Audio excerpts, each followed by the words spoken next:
Hello, hello. My name is David Defoe, and I want to welcome you all to another one of our relationship ministry seminars. Listen, this time is going to go by so quickly. For those of you who are here that are watching, listen, just utilize the chat box. If you have anything that you want to share, anything you want to ask questions about, please make sure you use the chat box. This time is going to go by really quickly, and so I'm going to just bring on our panelists and introduce them to you, and we'll get right into the discussion this morning. I want to just introduce and just thank Dr. O'Rourke and Dr. Knight and Dr. Robinson and Dr. Davis for coming on and sharing in this very important discussion on this afternoon. Listen, I want to let you all know that we know, just right off the bat, we know as we talk about sex and sexuality, we do understand and we do know that sex as God intended was designed for marriage. We understand that. However, we know, if we're to be honest, there are people out there having sex that ain't married. We're not telling you that's what you should be doing, but we're going to make sure that we operate out of how it is we can help you have a healthy sexuality in whatever stage of life you're in, whatever type of relationship that you're in. And so we're going to jump right in. We're going to engage really quickly, but I want to take this opportunity to introduce our panelists, and then we'll turn the time over to them to sort of give us a little bit more about them that I may not have mentioned at the top. The first person I want to introduce to you all is Dr. D. Knight. Dr. Knight is a licensed clinical psychologist, wife, and mother who is passionate about seeing brokenness restored. She's an author and international speaker who uses her doctorate in clinical neuropsychology to minister to those who are recovering from childhood sexual trauma. She served in her community for over 15 years through psychotherapy, hosting healing conferences and training organizations to prevent and respond to child sexual abuse. Dr. Knight has written 5 books, including the book on forgiveness, a brief guide to help those who are hurting reclaim their stories and move past their pain. You can connect with her on her handle, which you see there on the screen, at Dr. D. Knight. I also want to take this opportunity to introduce to you Dr. Jason O'Rourke. Dr. O'Rourke is the Director of Mission Integration at Littleton Adventist Hospital. He has a DMin in Spiritual and Strategic Leadership from Claremont School of Theology, and he's the author of Sexuality, God, Gender, Marriage, and Intimacy. Dr. O'Rourke, it's good to have you on here with us. I want to introduce to you also someone else that's very near and dear to my family. Dr. Carmen Robinson, MD, always thinks she's right. Really? And she is most of the time. This is her own bio that she wrote. Born to a highly opinionated family, parents Ted and Beverly Robinson of North Carolina, and brother Christopher Robinson, a Navy vet and surgical tech.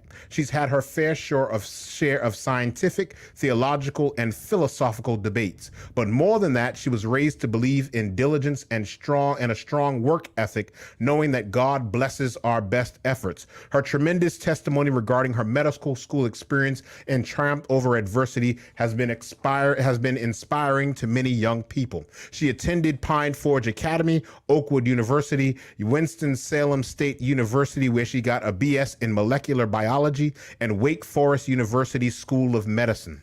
After completing her residency at Baylor College of Medicine, she became board certified in family medicine and currently practices in Greensboro, North Carolina. She's passionate about health maintenance and disease prevention, and combining her religious spiritual beliefs with her medical training, her specific focus in whole body wellness, mental, physical, emotional, and spiritual. She's an active member of the Pi Omega chapter of Alpha Kappa Alpha Sorority Incorporated, and she gives all of the glory to her Heavenly Father, who has provided her with opportunities for learning, growth, success, second chances, and the ability to mentor those who follow after her. And then I want to introduce to you all my good friend. You all have seen him on these broadcasts before, Dr. Robert Lee Davis. He currently is the director of Seasoned with Grace which is based out of Denver, Colorado. He is a family life educator and family life professional. And I know that we're going to definitely be blessed by all of their expertise. And I want to thank you all for coming on. We got all those long bios out of the way. Why don't you all just take a couple of seconds to just greet folk and maybe tell us something as to why you, one, said yes to this conversation, and two, why you're passionate about this topic as we address it. So whoever wants to go first, you all jump right on and go on. Well, I'll jump in first. The reason that I agreed to be a part of this is because Pastor Defoe knows where the bodies are buried. So when he calls me to do something, I have to say yes, because I'm being blackmailed. The reason that I'm passionate about this subject and also on all matters relating to family and just human development, but sexuality in particular, is because sexuality is one of the things that really helps us to get a mirror into who we are. It is a very strong mirror into our ideology, our thinking, and just about how we view others, how we view ourselves. So the better we understand what our thoughts are around sexuality, the better we can actually understand ourselves. Okay. Part of what I see just about every day in clinic are people ranging from, children to adolescents, young adults, even up to my geriatric patient population. There is so much misinformation about sexuality, whether it's, disease states, whether it's giving or receiving pleasure, whether it's the shame and guilt that they brought from childhood trauma, or what they've been taught in church that doesn't reflect, what's actually going on in academia, what the science and the statistics show. And it's, part of my passion is, for my patients to take control of their health, for them to feel empowered, to know about their bodies, to know about their mental states, to make good decisions that are based on accurate information, that are not based on coercion, that's not based on Bible thumping, but accurate information that will keep them in good health. Awesome. I said yes because it's one of my 3 favorite topics.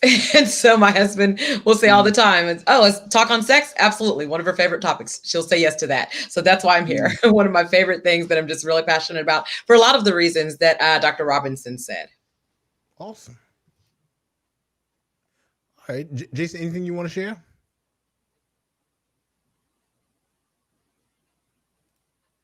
Yeah, I think your earbuds may have turned off on you. So,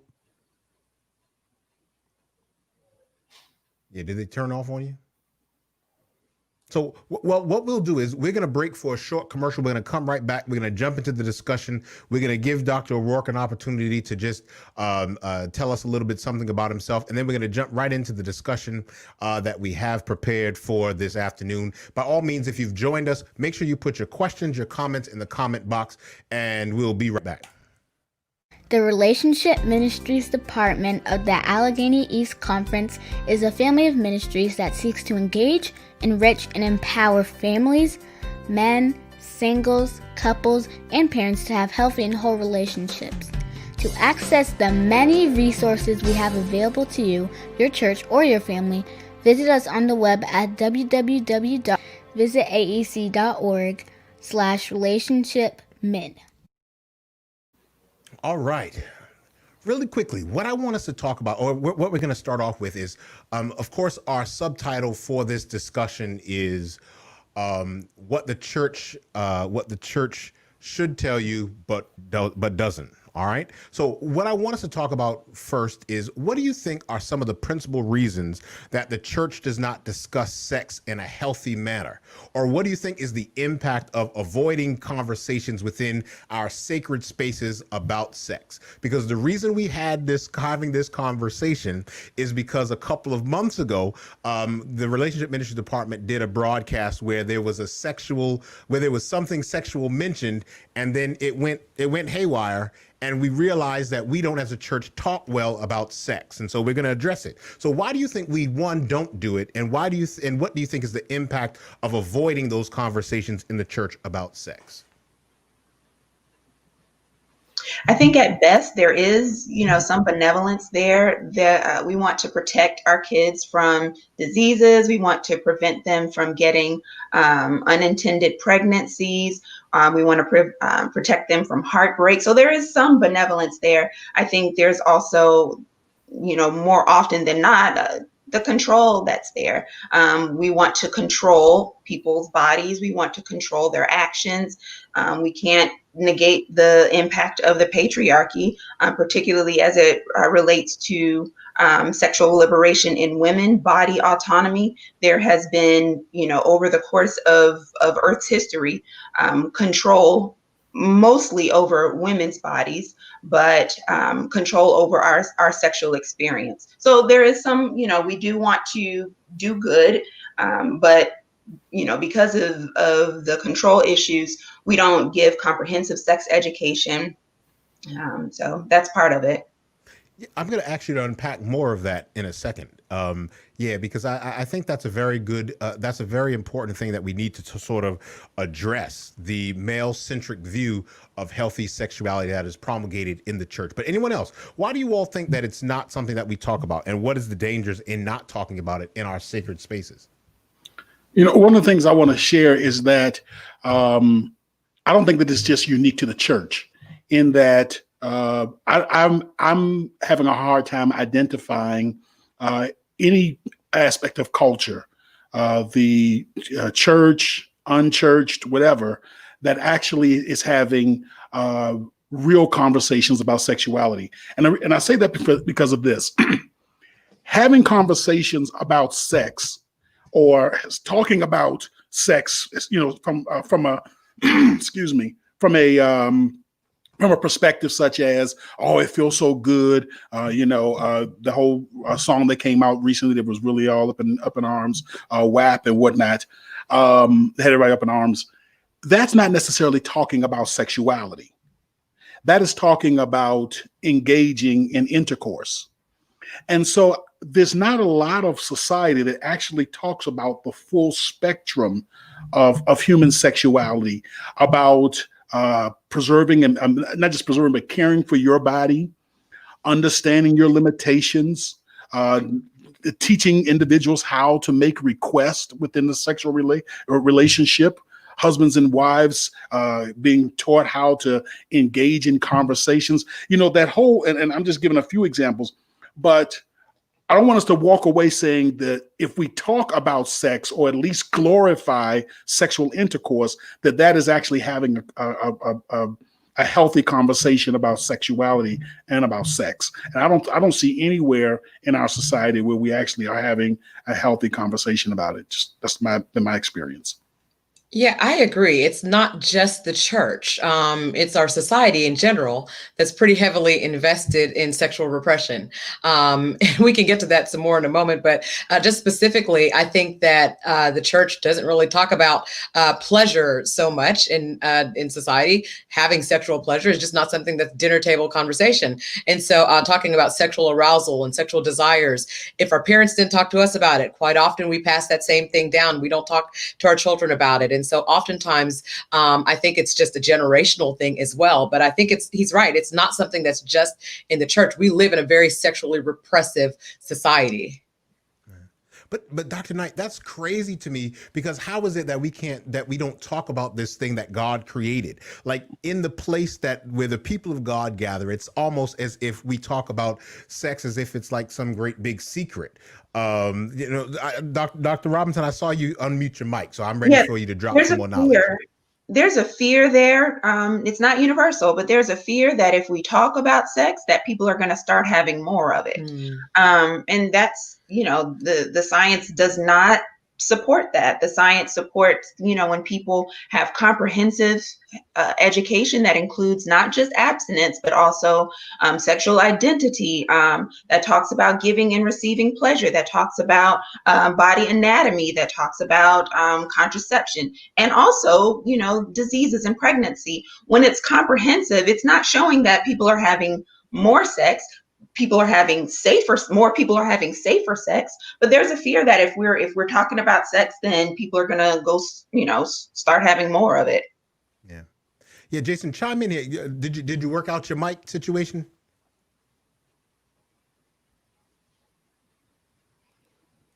No.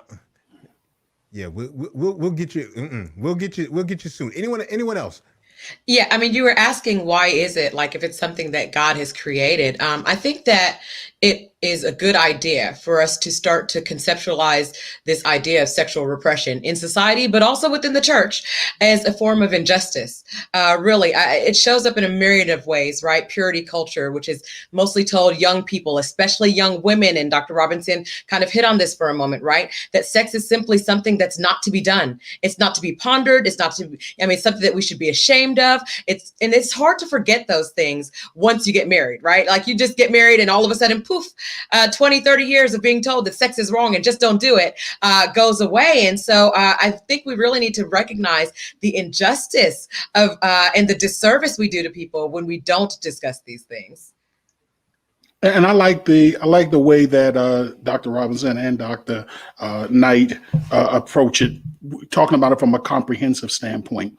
And when do you begin having those conversations about sex and sexuality? It actually begins when they're children, when they're toddlers, letting them feel comfortable. I've seen so many parents who they will discourage their children from touching their penis or touching their vagina or anything of that nature. And so, as Dr. Knight just said, there's almost this shaming, and I know it's not the words that you use. I'm translating it in my own words, but this whole shaming that goes along with it. But we actually have to begin, if we talk about a comprehensive, it has to begin when they're children, when they do play with their penis or when they do play with their vaginas, helping them to understand this is a part of your body. It has a very specific function. This is what it's for. It even help them understand it actually may or will become even more sensitive to stimulation and to touch. These are conversations that are very appropriate to have. Yeah. And to continue to have those conversations. I'm sorry, go ahead. No, I thought you were done. I have some pins that say penis and vagina are not bad words. We need to start teaching children. I mean, you talk about your elbow, right? You talk about your shoulder, your nose, and then we'd entirely skip all of their sexual organs, right? We have to start naming things for what they are. Those things that are not named are always going to be mired in shame. So if you do not name things, if you do not speak about them, if you do not bring these conversations up, of course there's going to be shame about it because you're implicitly telling me there's something wrong with it. There's something bad. It's not okay. Mm-hmm. Yeah, when we in our training, we learn things about ages and stages, and Dr. Davis is absolutely correct. It's age-based education. So at age 2 and 3, we start by teaching them the actual names, the anatomical names. We don't use the PP and the secret place and pocketbook. No, we say vagina, we say penis. As you said, Dr. Knight, you name it, it takes away it demystifies it. It takes away the taboo. When they get a little older, we talk about you should not be keeping any secrets from mommy and daddy. There's nothing that you can say that will make me love you less. There's nothing that you can say about, some sort of secret that will make you get in trouble. And that way we take away, we reduce some of the risk of these sexual traumas that usually begin in childhood. As they get a little bit older, we talk about consent and, touching your body. And if someone says they don't want you to, approach them or touch them in a certain way, then you don't do that. We talk about consent. Dr. Davis hit about, touching, not necessarily masturbation in children, but certainly the pleasure, the pleasurable feelings that even children can feel from touching their private parts and how that can intensify as they get older. And, saying, okay, certain things are done in private. You don't do this in front of, non-family friends, things like that. This is something that you do in your room in private. And as you get older, the education becomes a little bit, more sophisticated, but it's always age-based. And it's exactly right. We start when they are 2 and 3 years old. And just last week, we had a conversation on racialized trauma. And one thing that we get from traumatic experiences that are passed down to us is also this idea or this mentality about sexuality. And so even if you trace back how women were objectified in slavery, or men were emasculated in slavery, where we were taught historically through, a race-based trauma to hide our sexuality, where our parents would say, oh, well, if you're developing too fast, well, we don't want someone to see you, so that then, you're now placed in danger. And so a lot of it has also been passed down to us through our stories and our traditions, which then develops this repressive amount of trauma that we get around sexuality. And so I don't know if you all have seen any of that or have encountered any of that, but that's the importance of why the church then has to speak about it. Why? Because then some of our parents were uncomfortable. I won't tell you all what I told my daughter about sex parts. Luckily, she has a mother, okay, that talks to Dr. Robinson, because I told her absolutely the wrong thing. She just found out I don't have a vagina like her, because I didn't know what to say. I was caught off guard at 2. I can't answer that question. So anyway, I need help. But for some reason, the church, we need to talk about it because God created it. And if you don't talk about it in the context of where it was created, people get a misnomer about it. And then they start to believe what the streets are saying. Yeah, Jason, if you got it going, man, I'd love to hear you, man. Can you hear me now? Yeah, I'm even going to put you solo Praise shot, the man. Lord. All right. I'm gonna speak from my family situation. The amount of trauma that happened in my family, my parents coming to the church, and what they experienced prior to church influences how they view it in the context of church. So like my father does not have a conversation with me until I'm much older and I already know everything. And this is, of course, after I got molested by a church member, right? And so the most that they can say in the church, most people say in the church, and I believe this genuinely, they say don't do it because of their previous experience with it. That's what people in my family got molested, people in my family got raped. And so it's a bad thing until it's the time. And now you have to somehow switch your mind into saying it's time now, but you've practiced so long for it to be a bad thing that now that you're in the time when it's supposed to be activated, there's a whole lot of fear, a whole lot of concern, a whole lot of, I'm having a bad, you don't feel good about yourself, low self-esteem, self-confidence. All of these things are happening because the shame blanket that we experienced from the beginning has never been lifted. And if you're talking about African-American people, diaspora, etc., you're looking at shame. You have compound trauma, you have compound guilt, compound grief, you have compound shame. You have shame upon shame upon shame around this topic, right? And when you don't deal with that, that's an existential problem. Guilt is a behavior problem. Shame is an existential problem. So now people across the board, male and female, struggle with the existential tension of, I have these urges. And I very rarely, and maybe one of you all can correct me, but I very rarely hear anybody say that the urges are good. I very rarely hear it. The urges are good. They're God designed. Your bodily reactions are God designed. Let's just say that. Bodily responses to someone you find attractive are God designed. We absolutely don't say that. We absolutely don't say that. Our focus is suppress it. It's of the devil. It's a demonic spirit that needs to be repressed, exorcised, beat out, prayed away. You're right. Yeah, I'm so glad. Yeah, I'm so glad he brought that up because, when we talk about sexual pleasure and sexual arousal, sexual desires, even none of these things are inherently bad. And we have to teach our children that from the time they're young, we need to teach them that, right? Being hungry is not bad. Being thirsty is not bad. Being sexually aroused is not bad. What we do when we're hungry matters, right? It matters if you always satisfy your hunger with a burger and fries or pizza versus salad. What we do, right, when we're thirsty matters. It matters if you fill your belly with a bunch of sugary sodas, right? But what we do when we're sexually aroused, that's what matters. It's not that the arousal itself is bad. Those are good things. Your body is working, and that is a good thing. Listen, that's very powerful. So let me, can you all explain to me what a healthy sexuality actually is? Like when we talk about healthy sexuality, what is that? Can I start? Yeah, sure. Now, I have come to this position. I was always taught that we are sexual beings.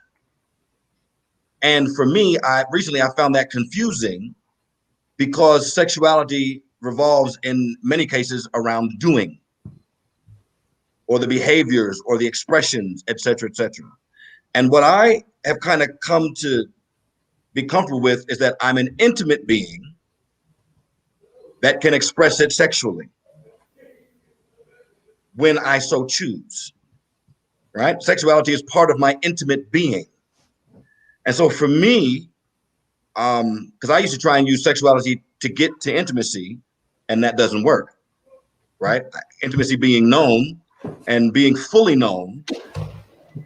I can know you on the outside, but I don't know you, and I want it to be known. So the idea of being an intimate being and being known, fully accepted, vulnerable, transparent, all of those are the backdrop for me to a healthy sexual life.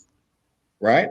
And because I'm going beyond behavior, if I can say that, I'm going beyond the actions of sexual intimacy to the being. Because here's the deal. If all of a sudden I get in a wreck with my wife, if I'm a sexual being, if I can no longer be sexual with my wife, what does that say about my being? But if I'm an intimate being that can just no longer behave in a sexual way, my being is fine. My behavior has been altered. So that's kind of where I split it. That's where I'm at. See, it was the devil making your volume turn off, man. That's some good stuff, man. Anyone else? What is a healthy sexuality? I think it's a few things. I think that it's a combination of body autonomy. I think it's the respect and adherence to concepts of consent. It's behaviors that's free from coercion, that's free from guilt and shame. It's something that's detached from one's value. You're not placing someone's value into how much or how little sex that they've had. It's open communication with your partner or partners, and feeling empowered, not just to give pleasure, but also to demand that you receive pleasure in equal measure. Yeah, and I think that it also includes being educated. So being educated, not just about sex in general, but knowing your own body, knowing your turn-ons and your turn-offs and what kind of things excite you. All of that is included in a healthy sexuality. Yeah, explain that some more to me, Dr. Knight. I know you got more. I could sense it. Well, earlier, Dr. Robinson actually mentioned, about children exploring themselves, right? It's a normal, natural thing. And so she said not necessarily masturbation. It doesn't matter what term you put on it. The American Academy of Pediatrics has already told us that that it is developmentally normal for a child to explore their bodies. We call it masturbation. It doesn't matter what you want to call it, right? So am I saying get off of here and go masturbate? No, that's not what I'm saying. You ought to be praying. You ought to be taking every action that you have to the Lord, right? But I am telling you that just like crawling and then creeping and then walking, most people crawl first and then they creep and then they walk. Are there some people out there who just went straight from, scooting around and stood up and and walked one day? Absolutely. Are there some people out there who have never masturbated? Absolutely. But is it a developmentally normal thing, as far as this is just the normal thing as far as exploring your body? That is developmentally normal. And what we do as a church and what we do as a society is we shame people for having these developmentally normal experiences. So now you have an entire area of your life that we're telling you to keep silent on. We're telling you to allow it to just grow in the dark. And anything that grows in the dark, I don't care how healthy it was going to be, it will no longer be healthy. So as long as you keep hiding your sexuality and your sexual desires and your sexual proclivities, all of the things that come up, and we tell you be quiet about it, don't talk about it because it's not a safe space, it will grow in the dark, and it will grow into something that's not good. The only thing that grows well in the dark is in a petri dish, and that's not good for us. And that's what we teach people when they come into our offices, Dr. Knight, with anxiety or with trauma. You can't keep holding on to it yourselves. Anything you keep if you wear it on your sleeve and expose it to the light, you can deal with it. If you keep it inside, it's going to grow. It's going to haunt you. And so even that the repressive sexual trauma that a lot of people experience is because many of our conversations with our parents, if it was like mine, don't do it. That's the totality of your conversation about sex. And so what happens when you tell someone not to eat the cookie in the cookie jar? They're like, well, why are you telling me not to eat it? That cookie must be rather tasty. And they go, anyway, let me not get fired. Rob, I see something brewing, man. Yeah. When we talk about a healthy sexual identity, we have to think about it within the context of just a healthy identity, period. And so too often, and this is what I was getting at a little while ago, too often we compartmentalize and we say, okay, this is the sexuality part, this is our emotional part, our spirituality part, etc. We are a total whole human being. And so we can't compartmentalize these different areas of our lives. And and especially in America and in an American society, we've done so well at two things: compartmentalizing the different aspects of our lives so that we're one person at work and we're another person at home. We're one person at church, another person in our community, rather than being our true selves. And so when it comes to sexuality, we have to, a healthy sexuality is developed when I am a healthy human being, a healthy functioning human being, period. If I have issues, for lack of a better term, unresolved issues, it's going to be very challenging to have a healthy sex life if I have challenges and emotional baggage and hangups in other areas of my life that may not be related, quote unquote, to intercourse or to sexuality. But if I haven't learned how to communicate well, that's going to have a direct impact on sexuality.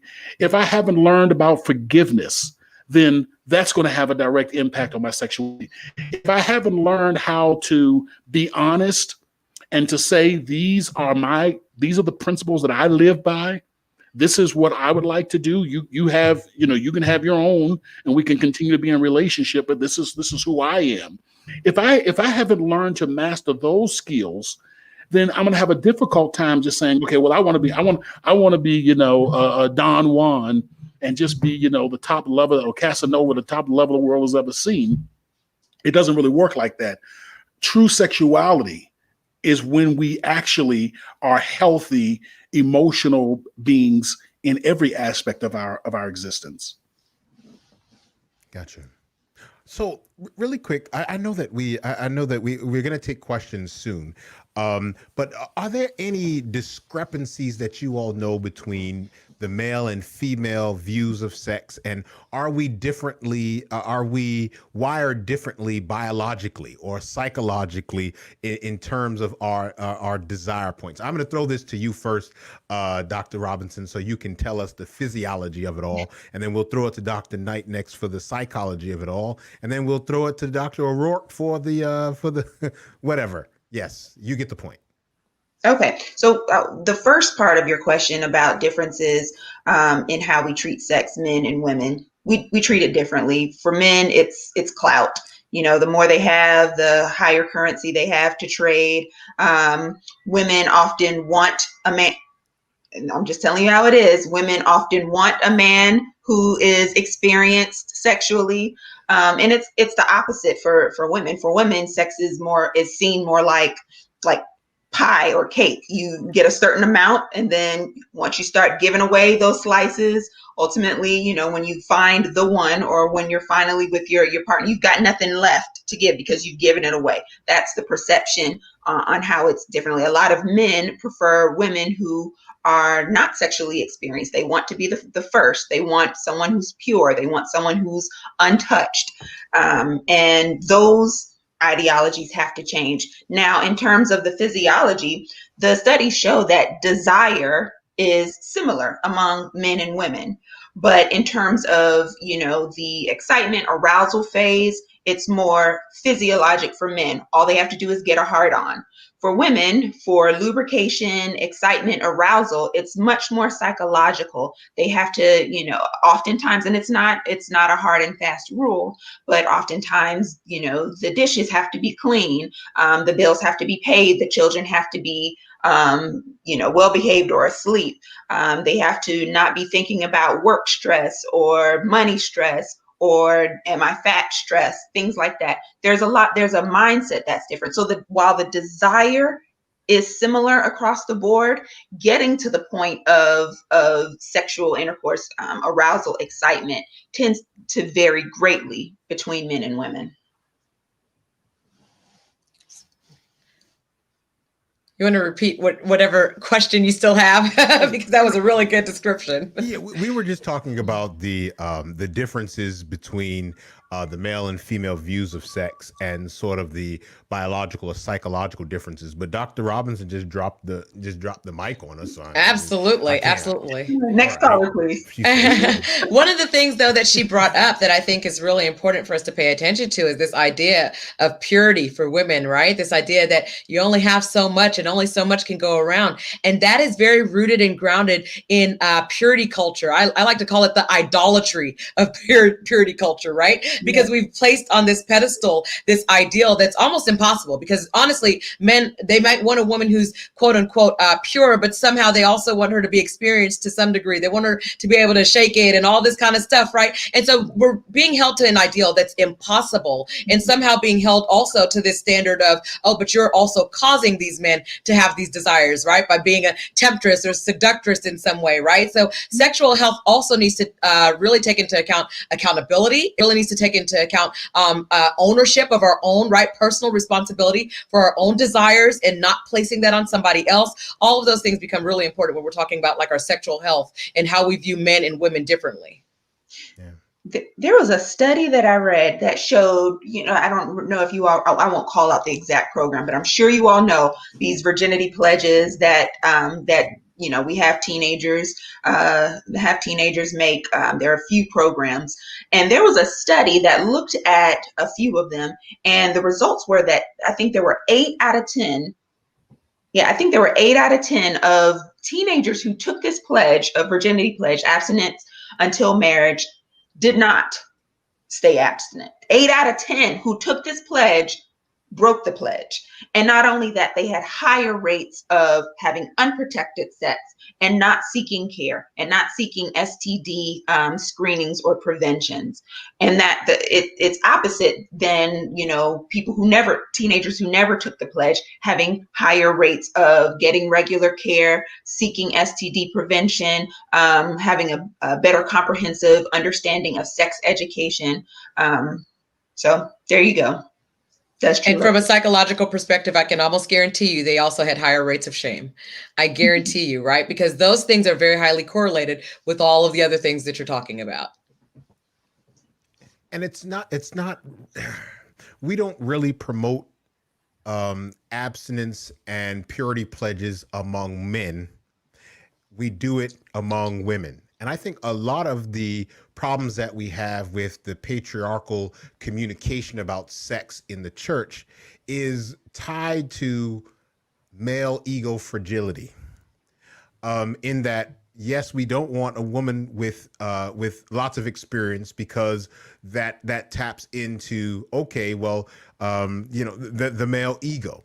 And so those of us, and of course the church has been led so long by men, which probably is why it's in the condition it's in, but it's been led so long by men that idea or that mindset has been pushed so often on young girls and young women, in that you have men who have been conditioned to be sexually expressive and women who've been conditioned to be sexually repressive. And so they get into these marital relationships, and women see themselves as not being able to be an aggressor, or I just better wait to be pursued. That kind of foolishness. How do you all think? How do you all think we get out of those things? Well, let me throw something here that and you just kind of hit on it, and you've heard me use this before, Dr. Defoe, and that is pre-programmed. We come into this world, and one of the things that whenever I'm doing any type of presentation on racial biases and stuff, I'm always the first to acknowledge sexist.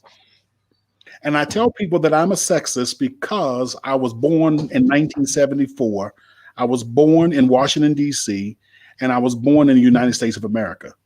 So you cannot be born in 1974 in Washington, in America, and not be a sexist. Doesn't mean you're an evil person. It doesn't mean, but all of the TV shows, everything that was out there conditioned and began to write on my psychological computer, this is how women are supposed to be treated. This is their role. This is their function. And it wasn't good.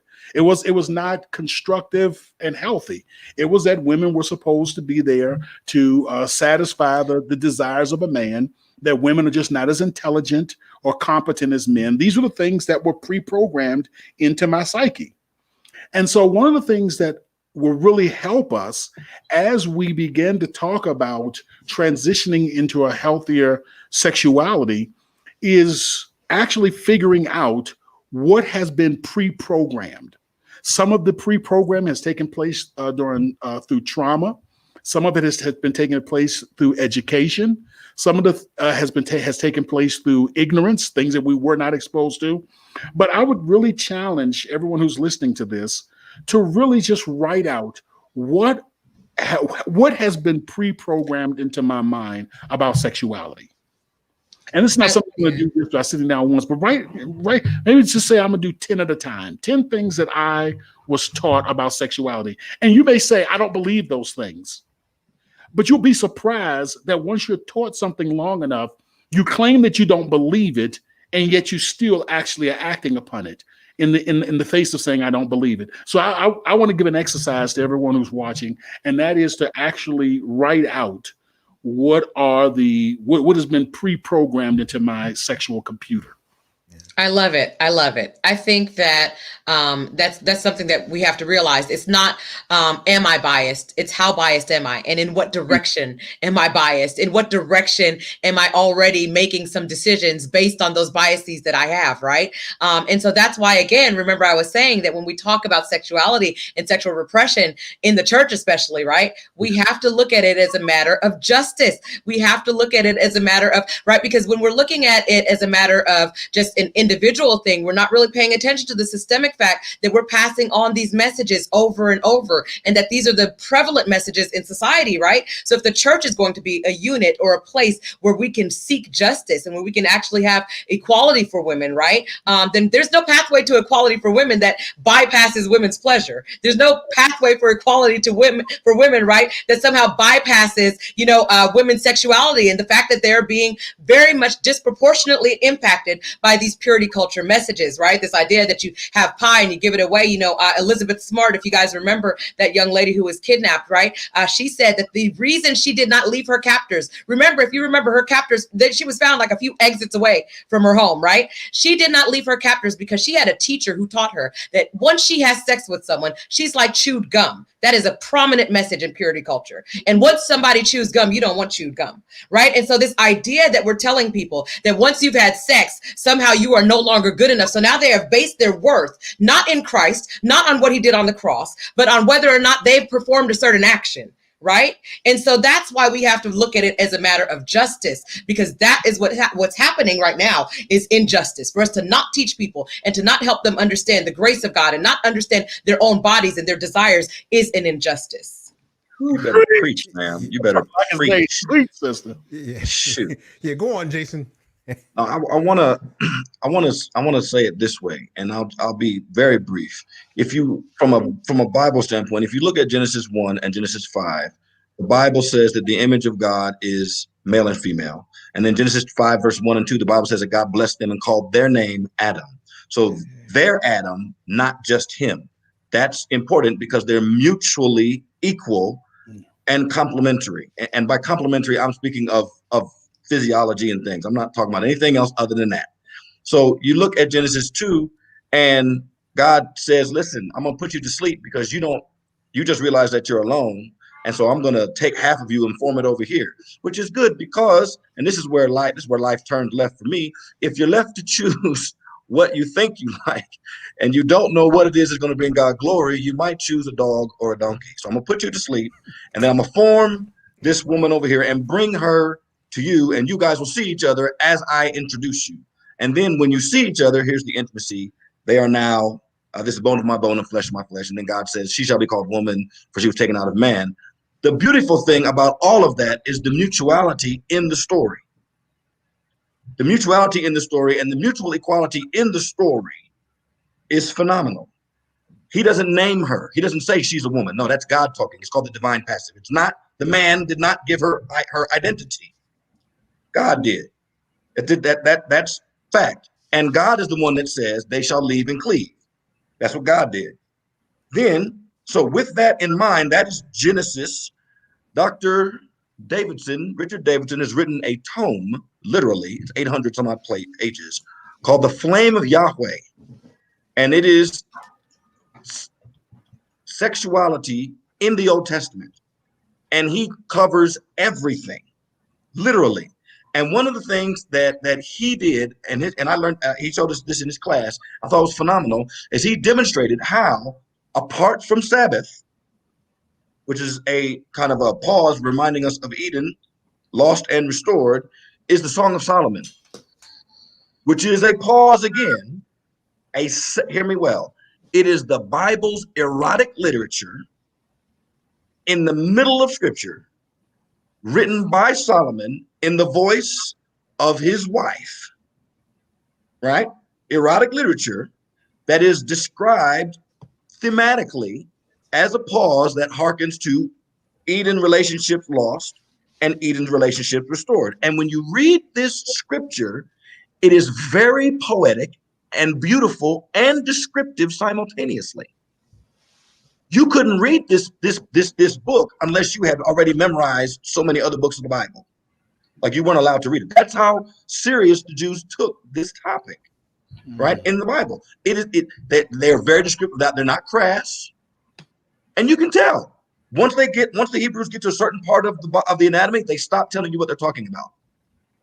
They just get descriptive. But it's phenomenal. I'm speaking to Dr. D's point of the equality in the Bible. At the end of Song of Solomon, she says this: set me as a seal upon your arm, as a seal upon your heart. That's her talking. Then the divine passive comes in and it says, for her anger is as cruel as the grave, and a whole bunch of other stuff. And God is speaking and he says, her anger is as fiery flames, the flame of Yah. God likens the woman's passion for her husband as the Shekinah glory in the wilderness. So when we are trying to talk about equality, okay, from an equality standpoint, from sexual health, marital equality, et cetera, right? Before you jump to Ephesians, read Song of Solomon. Ephesians is dealing with a different construct in the Roman culture. That's a different conversation. But Song of Solomon is talking to Hebrews. And a Jewish man was not, help me, Holy Ghost. The Jewish man was not allowed to climax before his wife. Oh, come on. What a society. He was not allowed. Glory to God. He was considered a selfish man if he climaxed before his wife.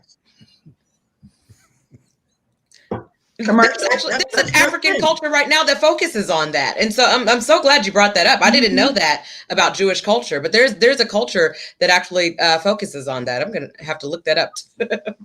But again, because of there was something in that culture, the Hebrew culture, that despite the patriarchy that we see, which is evident, despite the patriarchy that we see, the Song of Solomon is not about, I mean, that woman's walking around like, yo, I am fly and what? You can't tell me nothing, and I'm darker than all of y'all. But she was very comfortable with herself. And when you read Chronicles, if you read Chronicles, it says Solomon got married, and then it goes on, it says he had wives and concubines. But there's a 20-year time span where he is solely monogamous with the Shunammite woman. 20 years in which this entire Song of Solomon thing takes place. And he speaks in there as well. He does. But the story is about her. So to Dr. Knight's point, listen, if we don't start teaching this thing adequately, and I strongly advocate for Genesis 1 and 2, Song of Solomon, absolutely. Like if we don't start teaching teenagers to read the Song of Solomon as God ordained erotic poetry descriptive of what sexuality is supposed to be in a mutually pleasurable relationship as God designed it. Yes. They will forever go off the rails because the descriptors that we are getting is from a pornified culture. Mm-hmm. Mm-hmm. Mm-hmm. And when porn informs your sexual education, you think this thing is supposed to be as intense as it is, as gymnastically as it is. You may not be a gymnast. That may not be your thing. You understand? That may not be your thing. But it doesn't mean you can't have a good sex life. But if porn is informing, there's no intimacy in porn. Right. There's no relationship. There's no connection. It's strictly physical. Now let me end on this point. I crossed the line here, David. I apologize. Oh no, but Mel. Let me say this though, because our people need to understand. According to passages, according to 1 Corinthians 6, the Bible says anyone that fornicates sins against their body. We haven't told them why. And that is because the way that the body is designed, once you press the button, it operates on its own. Once you get to a certain point, you're gone, right? It's designed to be, that's how the way that God designed it, right? You can stop things up to a certain point, but at some point it's supposed to be, it's a law. Paul says in Romans 7, I see a law in my members. Think about this. The way that God designed this thing, I'm supposed to physically respond to my wife. It is a creation physiological law. And instead of teaching people, listen to this, instead of teaching people to accept and understand that it is a law that is to be activated at a specific time. Song of Solomon, woman says, do not wake up my love before his time. That's what she's saying, right? Daughters of Jerusalem, don't activate him before his time, right? Instead of teaching people, this is a law that God designed to be enjoyed. And it's not we teach them, watch this, in order to keep the law of God, they must break the law of God. Now you talk about a split personality immediately. You're telling me that what I'm feeling, that's a natural physiological response to arousal, makes God upset? No, and that I should not acknowledge it and manage it. I should deny it. I'm telling people that they must break a law to keep a law. Mercy. That is crazy. That is literally crazy. And we have people trying to break one law to keep another law. And this law is physiological. So instead of doing like what Dr. Robinson said and Dr. Knight, teaching these people, teaching us healthy, teaching us boundaries and understanding our bodies. And okay, that's a normal reaction, baby. That's not a problem. You're not an evil person. That's teaching people how the law works. We teach them that the law is evil. Mercy. That's crazy. And we have to start teaching ourselves that what it is that God has created in us is healthy, moral, righteous, right. It is good. Mhm. And as sentient beings, we must operate from here. We must operate from here in the governance of ourselves until the point that we are in a safe relationship to engage. We must acknowledge it, accept it, embrace it, appreciate it, and yet, when is it time for this to be engaged? That is the best question. Not that it's evil, but when is the time? I rest. Listen, man, that was awesome. Listen, so each one of you all were chosen for your expertise to come on here, and we already have people calling for part two. The hour is already up. And so we got to take questions from our audience. So if you're watching, shoot your questions into the comment box. We'll take some of your questions. I don't like to take people into overtime because we don't pay overtime. So we got to make sure that we get some of the questions that we got in. But this was so powerful. We need a part 2, 3, 4, 5, 6, all of this. And I think that you all have set some people free. And so I don't know how many marriage retreats I've gone on where people have asked me, well, Pastor, is it wrong to have sex on the Sabbath? Mercy. Understanding sex in its right, proper how could you approach a How Sabbath could you not without have sex on the Sabbath? Come on, Jesus. It's almost like an affront to God. Drink Like, your why water. are you worshiping Drink your on the water, Sabbath? Dr. O'Rourke. My favorite answer to that question is that your pastor probably wants you to have sex on the Sabbath before you come to church, so you don't come with an attitude, acting mean, being rude in the parking lot, fighting over parking spaces. Come on, You let ma'am. all that stuff go when you've had a good Yes. time. Yes, So, Doc. Man, this was powerful. All right, so if you have questions, let's go. If you have questions, drop them in the question box about our discussion, and then our panelists will address them as soon as they come in. This is the last pre-planned question that I want us to sort of wrestle with. Are there sexual acts? And this comes from my wife. She told me to act. No, it didn't come from her. Never mind. I won't throw her on the bus. Are there sexual acts, actions, items that do not have a place in Christian sexual relationships? So, someone also added that saying, never mind, go on. my answer to that is anything that is going to somehow diminish the image of God in your spouse, you probably should not be doing, because I don't want anything that's just the line that I draw. So anything that is disparaging to you, and sometimes that looks different for different people, but I encourage people to ask yourself why, right? So for some people, they feel like oral sex is wrong. Okay, ask yourself why. I'm not telling you that it's wrong or that it's right. I want you to enjoy yourself freely in your marriage, but I want you to ask yourself why, right? I want you to ask yourself why you think certain things are wrong or not okay, or that it might be disparaging, right? That, like, ask yourself these questions. Don't just have an opinion and say, oh, well, this is wrong and we're not going to do it and we're not going to engage in it.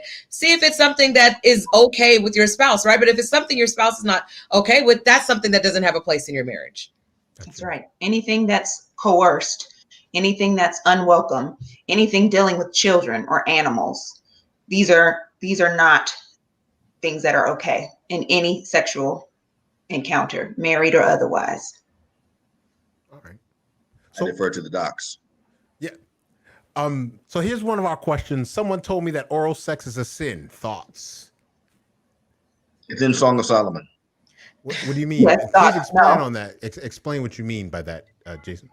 Well, in the Song of Solomon, so if you read the Bible, Song of Solomon, the Bible describes, your breasts are like two deer rounding, and your neck and your temples, and they do all this description. And then you get to this description of the garden. They don't tell you what they're talking about. They don't tell you what they're talking about, right? They just don't. But what she does say is that my beloved feeds among the lilies. Oh, makes sense when you break it up like that, Jason.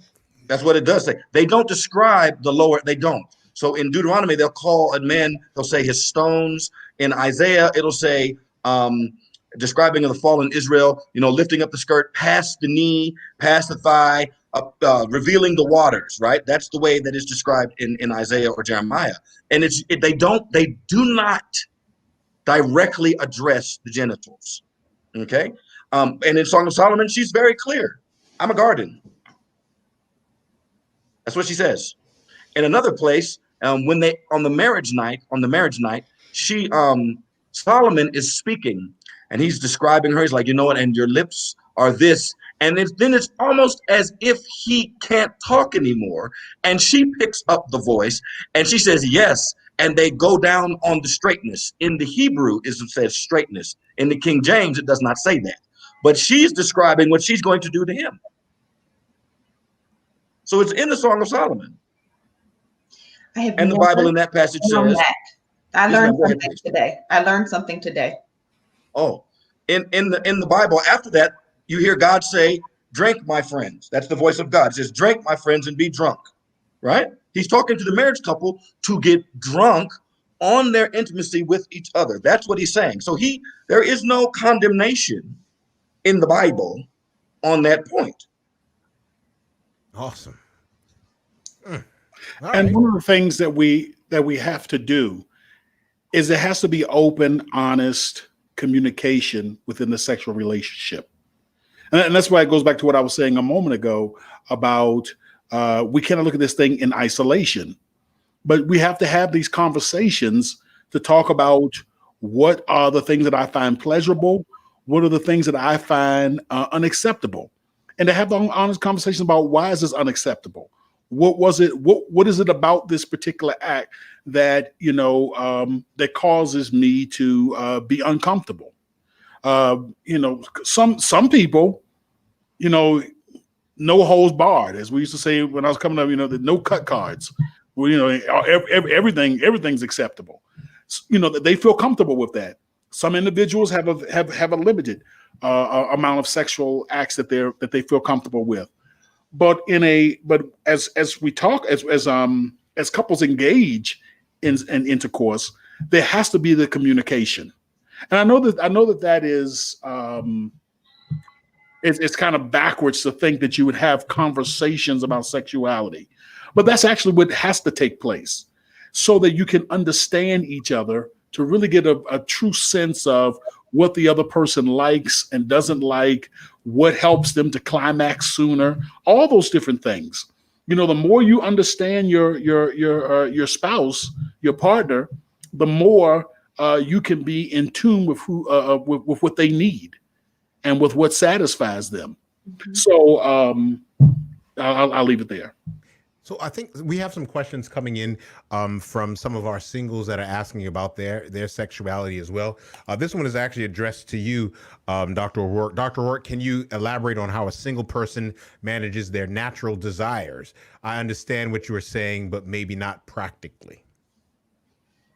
Okay, I'll do the best that I can to answer this. And the reason why I say that is because Mr. McWilliams, or that's a name and not to be a Mr. You have a Mr. for your picture, but that's fine. Everybody is going to manage themselves differently, right? Everybody's going to manage themselves differently. Now, based on what I have studied, and I'm not the sole authority, particularly in the area of addiction, right? The addictive urge.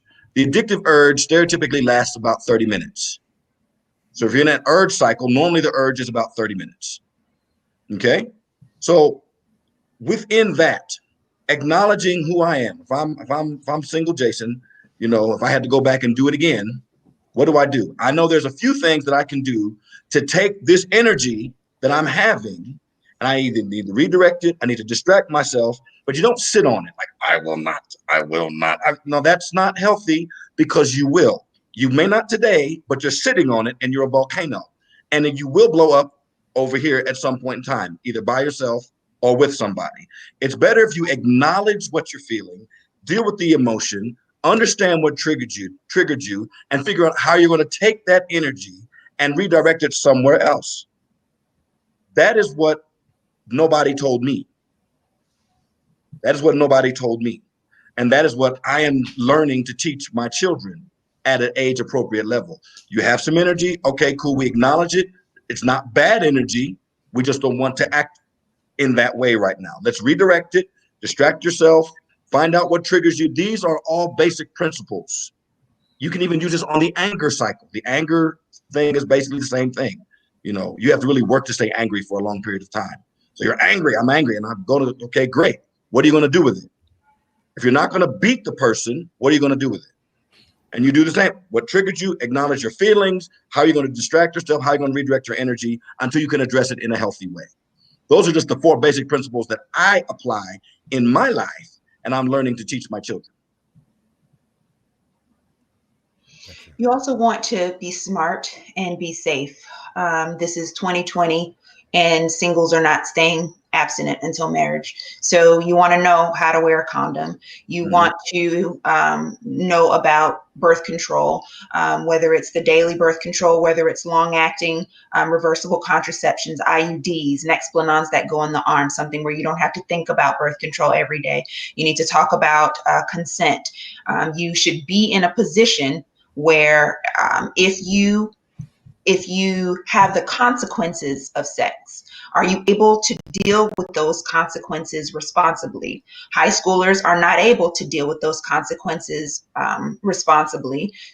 They're not, they don't have jobs. They're not, finished with their education. So they should delay sex.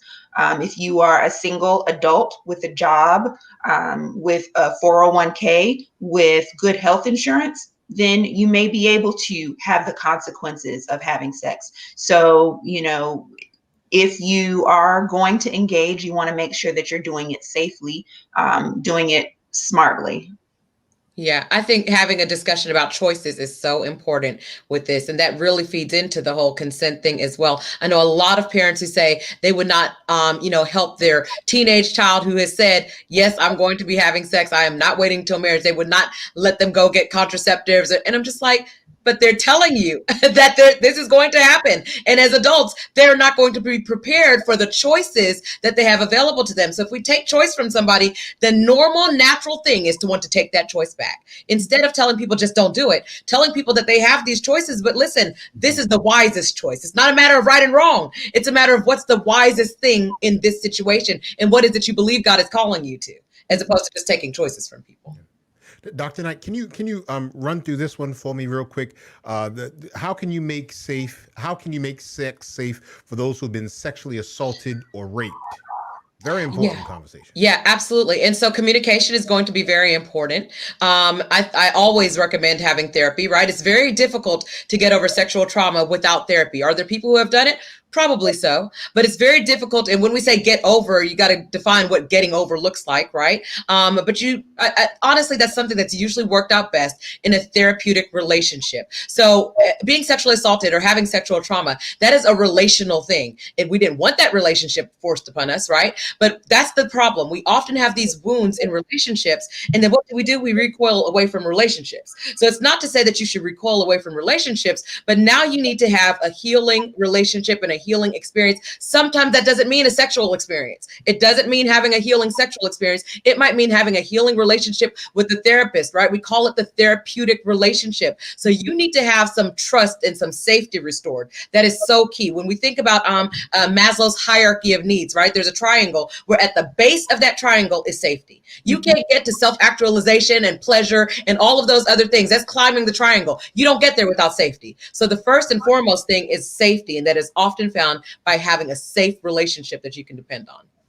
And if you're the partner of a person that has experienced sexual assault, trauma, rape, you're going to have to understand that whether they have been medicated, whether they've had therapy and it's worked, it may be something that will continue to come up in some way for the rest of their life. That's just the natural progression of trauma.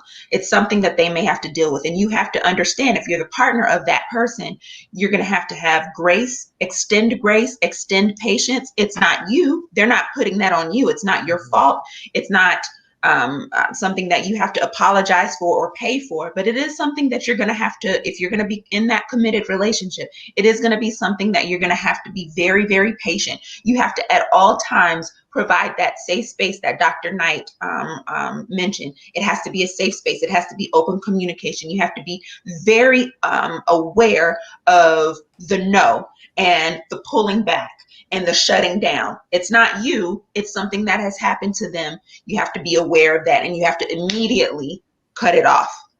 As hard as it may be, as frustrating as it may be, you have to make sure that you don't recreate or introduce that trauma if you're the partner of that person. And I think it's also very important, and I want to just ask you to sort of expand on this, on the male side of this, Dr. O'Rourke. It's not just traumatic sexual experiences with women, but also in the space that I deal in. My research was in male victims of sexual assault. There are traumatic experiences, and it presents itself differently. That a good amount of those men who are sexually aggressive and sexually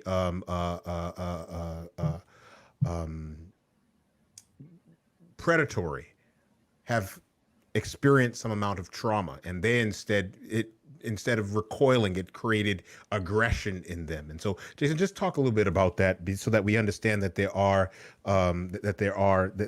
realities on both gender sides as it relates to sexual trauma. Thank you. Well, when I got molested, I was 6.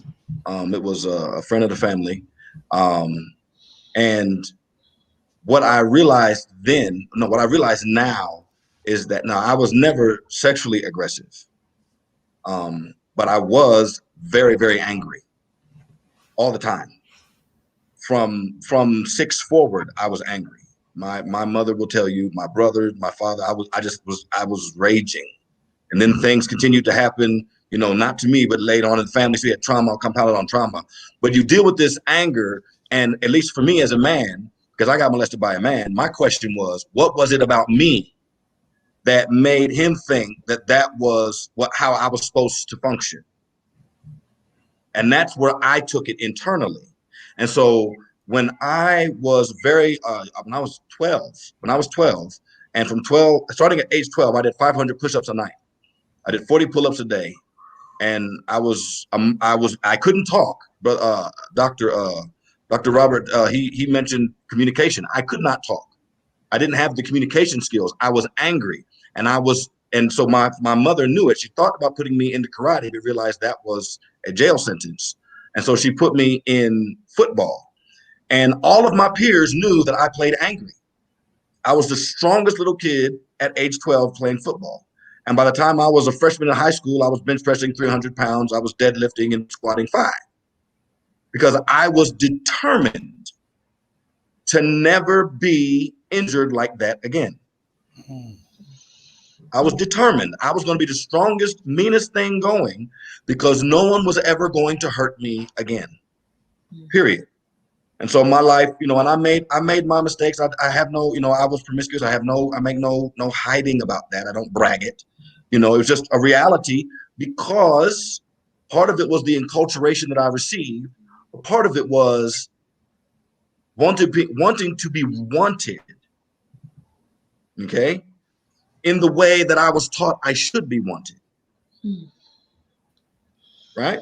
So for me, being raised an Adventist, being molested by a male, I should not be wanted that way. For me, being raised as an Adventist. So I began to act out. Okay. I started, I had girlfriends and women and whatever. And then you have the porn thing. Why? Because I want to be wanted by the opposite sex. Yeah. That's where it went for me. Other people, as you said, do become predators. Some people become very repressed. They don't know how to do the sex thing at all. They don't know how to do it, right? My healing, this is a true statement now, and I never really understood how broke I was, honestly. It cognitively, but at a heart level, I didn't know how broke I was until I married my wife. And I was like, okay, this, whatever it was I went through, that was survival. And so I don't let me, and I have to say this very gently. Um, I don't, I am not proud of my behavior before my wife. And that is how I survive. I got you. However, those survival skills do not translate into marriage life. And there was not too many people to teach me how to live. And so I had to learn, and this is the humbling thing, honestly, I tell you, it is a painful thing to know how your brokenness affects your spouse. Mercy. When they stand there and look at you, upset with you and crying, but they don't leave you. That is when you know that you're broken. And that is when you experience grace. When someone can look at you and say, you hurt me badly, and I should leave you, but I'm not. And that is how I'm like, okay, I bring my wife down. She'll tell you, I started going to counseling. I went to recovery groups. I started doing everything I could toward improvement, toward bettering myself. Then we had my daughters. And now the thing is, I am going to be the man that I never saw, so that my daughters don't meet the man I was.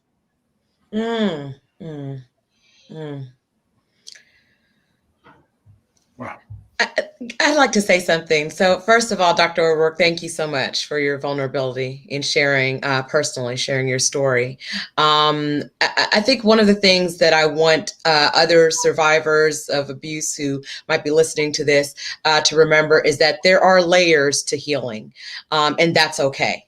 And so as you talked about, you didn't realize the brokenness that you had experienced until you met your wife or until you got into this relationship, right? And that's why I often tell people, you do not have to get rid of all of your brokenness somehow before you get into a relationship. I'm not saying try to go get into a relationship so that you could try to heal yourself, right? But I'm telling you that healing happens in relationships, and that is God designed and God ordained, and there is nothing wrong with that. You don't have to somehow find perfection before you get into a relationship, right? Relationships are healing. Relationships that have safety and grace are healing relationships. And so, and sometimes it's a relationship with a therapist. Start there. Wonderful, right? But I'm telling you that things like this are healed in relationships, and they're healed in layers. And sometimes you don't realize until maybe you have children, and then things start coming back. And then you realize that, oh, okay, something else happens in life. You have a great accomplishment and your parents aren't there to celebrate it. And you realize my parents have never been there to celebrate me, right? Like, there are layers to healing, y'all.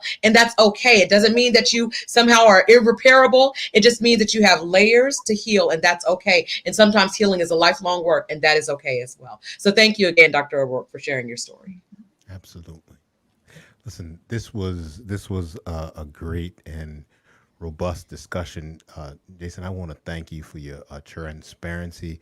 I want to thank all of you for your wisdom, for your experience that you shared. I need you all to let people know how they can get in contact with you as well.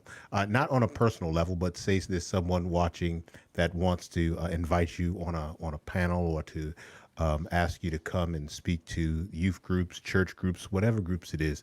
I'm just going to ask you all if you all can just share whatever public information you all want to share. And then, Jason, I want you to talk about the book that you wrote, and then, of course, also Dr. Knight as well. But we try to create these spaces for people to get the necessary healing that they don't get all the time sitting in the pew. And so we try to create these spaces for people to experience the health and wholeness that they need. And I want to thank you all for this very robust discussion. Really quick, what I want to do is I want to get you all to just give us a takeaway from this conversation. Just share one thing that you want individuals to walk away from this conversation with. And then what we'll do is I will post these emails that you all are sending to me into the chat. Dr. Knight, if you could just in the private chat, just send me an email I can send to everyone else. I can do that. So just real quick, I just want to get a takeaway from each one of you. What is something that you want someone to walk away from this conversation with? We'll start with you if you don't mind, Dr. Knight, and we'll just go around the box. Yes, I was writing my email, so I missed your question a little bit. Oh, sorry. All right. One thing that you can take away from this conversation. Rob, you go ahead, yeah. and Dr. Knight will give you time to think about Thank it. you. You know, one of the things that I wanted to share is that oftentimes we say, you know, the church has a responsibility to teach our young people this or to teach our young people that, especially around the area of sexuality. And I want to just really encourage everyone to not think about this as something that is taught, that is something that is going to be mastered because of a workshop or a seminar. This is your life. And so you're talking about, as you talk about being the best you that you can be, it's being the best you can be in every aspect of your life. So one of the reasons why it's so important for healthy sexuality to be taught in the home is because you really do want your children, your family members, everyone in your, you know, your circle of love to reach their full potential and to be the best that they can be. And if there's any area of their life where that's not happening, then they're not going to be hitting on all cylinders. They're not going to reach that 100% of their, you know, of their functioning. And so while the church does have an obligation, the stronger obligation takes place within the home. The stronger obligation is me working to improve who I am in sexuality, yes, but in every aspect of my functioning. Okay. Who's next? One thing you want people to walk away from the conversation with. I'll say that you know, human sexuality is dynamic. You know, it's a combination of your gender, your assigned gender, your gender identity, your sexual attractions, your sexual behaviors, and it's influenced by, as Dr. Davis said, it's influenced by church, it's influenced by school, media, it's influenced by your family. What it should not include is guilt or shame. Your sexuality is your own. It is between you and God, period. Your women, your identity is not in another man. Fellas, your identity is not in your conquests. Be informed. That is the biggest takeaway that I want to leave with all of the viewers. Get the information, get all of the information. You cannot make a good decision. You cannot make a responsible decision unless you have all of the information. And all of the information is out there. Church members, church leaders, we do have an obligation because everyone is not going to get this information from their home. And so we have to stand in the gap to provide the mentorship from people who are trained to give advice, to give education. We have to provide that safe space for people who have had sexual trauma and rape and poor histories. We have to provide that safe space in the church. And my hope is that as we move forward, as these revelations are coming out with our church leaders, we see that there's an issue. We see that we have been going about this completely wrong. Hopefully this and other settings like this will be the start for shifting the paradigm to give better information, to give the correct information so that people can make good decisions. I want people to kind of know something that I don't think we really got to necessarily. So I'll give the takeaway right now is that no matter what your sexual history is, no matter what your experiences have been, there's something that Viola Davis said. She said, I want people to know that they were born worthy. And I want you guys to know that you were born worthy. That worth does not change based on your actions. It does not change based on someone else's actions toward you.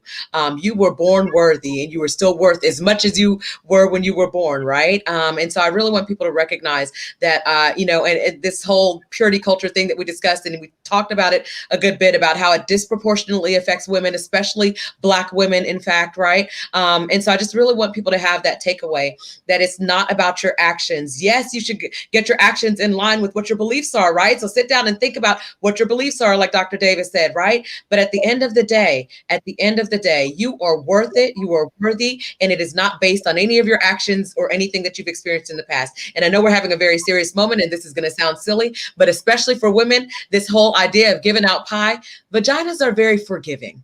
And this is the truth. And I think Dr. Robinson will agree with me, right? It's the very opposite of what that teaching is, right? Your past and your history is not what defines you. That leaves me. Yes, sir. I will say, just walking away from it, that sexuality is a beautiful thing. It was designed to be beautiful. It was designed to be experienced within safety, right? And to be clear, in case someone is unsure, the Bible does not condemn, but actually celebrates sexuality in a very descriptive way. So God is not against sexuality. And I want to speak particularly to those that have been abused. There is healing possible. I'm living it. Statistically, I should not be here, but I am, because there is healing possible. Yes. So if you're hurting, if you're injured, find the safe community for you. I agree with Dr. Knight on the issue of therapy. I agree. Find a safe community and take your time. You are not behind. That's right. You are just where you need to be for who you are. Listen, I want to thank you all from the bottom of my heart for coming on, for engaging in this discussion. This exceeded even my expectations, but I want to thank you all. And listen, when I call and ask and beg for us to do this again, there's so much that we left on the table. And I wouldn't change one thing about this panel. And so I'm going to beg you all to come on and do this again. And I want to thank you all from the bottom of my heart. I think you all have set some people free this afternoon. And I want to thank you all. And then I want to thank those of you all who have come on to engage and who have watched. If this meant something to you, why don't you share this with someone else who may not have been engaged at this moment so that they can view it later? Because I think this is a very important discussion that needs to get out as widely as possible. And so I want to thank all of our panelists. And then I just want to share with you something that's coming up tomorrow in the Relationship Ministries Department. We're continuing our Sunday conversations, which is our intimate conversations. Season 1 was with our pastors. We're continuing this conversation on tomorrow, November 1 at 11 a.m. We'll have Dr. India and Dr. Anthony Medley will be our guest on Sunday Conversations, which is episode 7. That will be taking place tomorrow. And then by all means, you can go on the Relationship Ministries webpage. We have an amalgamation of previous webinars that are there, that if you want to engage in other conversations, they're available to you all. Thank you all from the bottom of my heart for coming on. I thank you for your wisdom, your expertise. And until we see each other again, everyone, you all have a very good evening.